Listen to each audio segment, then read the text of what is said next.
ಸಿದ್ಧಗಂಗಾ ಶ್ರೀಗಳ ಗದ್ದುಗೆಗೆ ಪೂಜಾ ಕೈಂಕರ್ಯ ನೆರವೇರುತ್ತೆ. ಸಿದ್ಧಗಂಗಾ ಮಠಕ್ಕೆ ಈಗಾಗಲೇ ಭಕ್ತರು ಕೂಡ ಆಗಮಿಸ್ತಾ ಇದ್ದಾರೆ. ನ್ಯೂಸ್ 18 ನಲ್ಲಿ ಕಿರಿಯ ಶ್ರೀಗಳ ಎಕ್ಸ್ಕ್ಲೂಸಿವ್ ಮಾತು ಕೂಡ ಇದೆ. ಇದಕ್ಕೆ ಸಂಬಂಧಪಟ್ಟ ಹಾಗೆ ಅವರು ರಿಯಾಕ್ಟ್ ಮಾಡಿದ್ದಾರೆ. ಯಾಕಂದ್ರೆ ಈಗ ಮಠಕ್ಕೂ ಕೂಡ ಸಾಕಷ್ಟು ಭಕ್ತರು ಆಗಮಿಸ್ತಾ ಇದ್ದಾರೆ.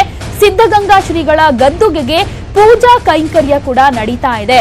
ನಮ್ಮದು ಜಾತ್ಯತೀತ ಧರ್ಮಾತೀತ ಮಠ, ಯಾವುದೋ ಒಂದು ಜಾತಿಗೆ ಸೀಮಿತ ಆಗೋದು ಬೇಡ ಅಂತ ಕಿರಿಯ ಶ್ರೀ ಸಿದ್ಧಲಿಂಗ ಸ್ವಾಮೀಜಿ ನ್ಯೂಸ್ 18ಗೆ ಹೇಳಿಕೆಯನ್ನ ಕೊಟ್ಟಿದ್ದಾರೆ.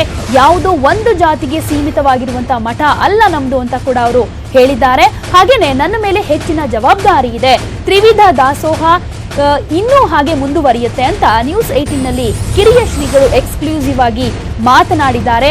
ಯಾವುದೋ ಒಂದು ಜಾತಿಗೆ ಸೀಮಿತ ಆಗೋದು ಬೇಡ, ನಮ್ಮದು ಜಾತ್ಯತೀತ ಧರ್ಮಾತೀತ ಮಠ ಅಂತ ಕೂಡ ಅವರು ಹೇಳಿದ್ದಾರೆ.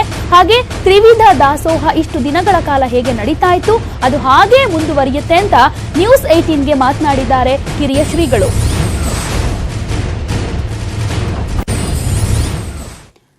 ಸಿದ್ಧಲಿಂಗ ಸ್ವಾಮೀಜಿಯ ಜೊತೆ ನಮ್ಮ ಪ್ರತಿನಿಧಿ ಅಶೋಕ್ ನಡೆಸಿರುವಂತಹ ಸಂದರ್ಶನ ಇಲ್ಲಿದೆ.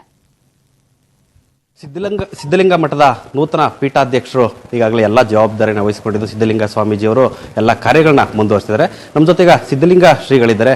ಇನ್ನು ಡಾಕ್ಟರ್ ಶಿವಕುಮಾರ ಸ್ವಾಮೀಜಿ ಅವರ ಮುಂದಿನ ಕಾರ್ಯಗಳು ಯಾವ ರೀತಿ ನಡೀತೇನೆ ಅನ್ನೋದ್ರ ಬಗ್ಗೆ ಮಾತಾಡ್ಸೋಣ.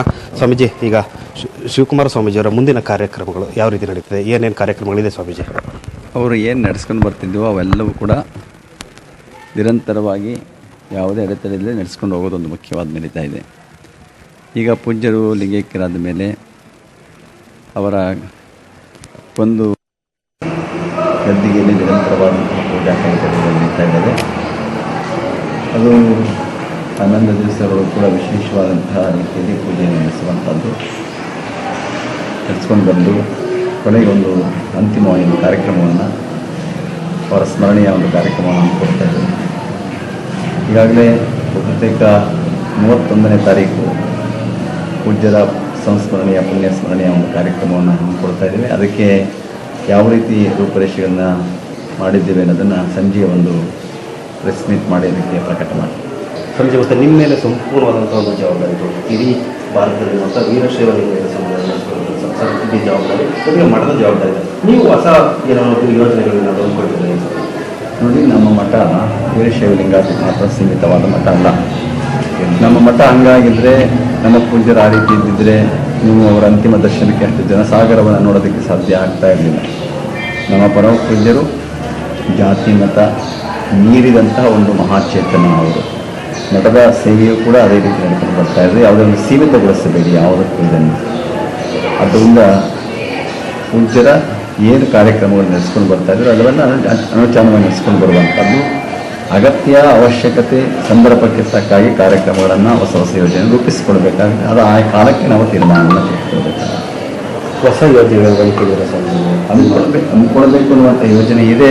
ಮೊದಲು ಈ ಕಾರ್ಯಕ್ರಮಗಳೆಲ್ಲ ಮುಗಿದ ಮೇಲೆ ಆ ಬಗ್ಗೆ ಚಿಂತನೆಯನ್ನು ಮಠದ ಅಭಿವೃದ್ಧಿ ಈಗ ಇಡೀ ರಾಜ್ಯದಲ್ಲೇ ಒಂದು ರೀತಿ ಜಾತಿ ಸಮುದಾಯವನ್ನು ಹೊರತುಪಡಿಸಿ ಎಲ್ಲ ವರ್ಗದ ಜನರು ಕೂಡ ಈಗ ವಿದ್ಯಾಭ್ಯಾಸವನ್ನು ನಡೆಸ್ತಾರೆ. ಈಗ ಸುಮಾರು 10,000 ವಿದ್ಯಾರ್ಥಿಗಳು ಪಾಠ ಕಲಿತಾರೆ. ಮುಂದೆ ಇದನ್ನು ಹೆಚ್ಚು ಮಾಡ್ತೀರಾ ಅಥವಾ ಏನು? ಹೆಚ್ಚು ಮಾಡ್ತೀನಿ ಕಡಿಮೆ ಮಾಡ್ತೀನಿ ಅನ್ನೋ ಪ್ರಶ್ನೆ ಅಲ್ಲ. ಒಂದು ಮಕ್ಕಳಿಗೆ ಆಶ್ರಯವನ್ನು ನೀಡಿ ಒಳ್ಳೆಯ ಶಿಕ್ಷಣ ಮತ್ತು ಸಂಸ್ಕಾರ ಕೊಡಬೇಕು ಅನ್ನುವಂಥದ್ದು ಪೂಜ್ಯರ ಅಪೇಕ್ಷೆ. ಎಷ್ಟೇ ಕಷ್ಟ ಇದ್ದರೂ ಕೂಡ, ಎಷ್ಟೇ ಅನಾನುಕೂಲಗಳಿದ್ದರೂ ಕೂಡ, ಎಷ್ಟೇ ಸೌಕರ್ಯಗಳ ಕೊರತೆ ಇದ್ದರೂ ಕೂಡ ವಿದ್ಯಾರ್ಥಿಗಳನ್ನು ಪೋಷಣೆ ಮಾಡ್ಕೊಂಡು ಬರುವಂಥ ಕೆಲಸವನ್ನು ಪೂಜ್ಯರು ಮಾಡ್ಕೊಂಡು ಬಂದಿದ್ದಾರೆ. ಅವರ ಒಂದು ಮುಖ್ಯವಾದ ಉದ್ದೇಶ ಮತ್ತು ದಾಸೋಹ, ಕಾಯಕ ಮತ್ತು ವಿದ್ಯಾರ್ಥಿಗಳ ಸೇವೆ ಇದು ಅವರ ಉಸಿರಾಗಿದ್ದಂಥದ್ದು. ಅದರಿಂದ ಅವರು ಏನು ಅದನ್ನು ಅಡಿಪಾಯವನ್ನು ಹಾಕಿ ಭದ್ರ ಬುನಾದಿಯನ್ನು ಕಟ್ಟಿದ್ದಾರೆ ಅದನ್ನು ಶಾಶ್ವತ ಉಳಿಸ್ಕೊಂಡು ಹೋಗುವಂಥ ಜವಾಬ್ದಾರಿ ನಮ್ಮ ಮೇಲೆ. ಮತ್ತೆ ಏನಾದರೂ ಹೊಸ ಕಾಲೇಜು ನಾವು ಚಿಂತನೆ ಮಾಡಿದ್ರೆ ಈಗಾಗಲೇ ನಿಮಗೆ ಹೇಳಿದೆ, ಆಯಾ ಕಾಲಕ್ಕೆ ಅವಶ್ಯಕತೆಗೆ ಅನುಗುಣವಾಗಿ ಆಯಾ ಸಂದರ್ಭಕ್ಕೆ ಆ ತೀರ್ಮಾನವನ್ನು ತೆಗೆದುಕೊಳ್ಬೇಕು. ಇದು ನೂತನ ಪೀಠಾಧ್ಯಕ್ಷರಾದಂತಹ ಸಿದ್ಧಲಿಂಗ ಶ್ರೀಗಳ ಮಾತು. ಕ್ಯಾಮರಾ ಪರ್ಸನ್ ನಂಬಿಕಾ ಪ್ರಸಾದ್ ಜೊತೆ ಅಶೋಕ್, ನ್ಯೂಸ್ 18 ಕನ್ನಡ, ತುಮಕೂರು. ಇನ್ನು ಶಿವಕುಮಾರ ಸ್ವಾಮೀಜಿಗಳ ಗದ್ದುಗೆಯ ದರ್ಶನ ಪಡೆದುಕೊಂಡ ನಂತರ ಮಾಜಿ ಸಚಿವ ವಿ ಸೋಮಣ್ಣ ಏನ್ ಹೇಳಿದ್ದಾರೆ ನೋಡೋಣ.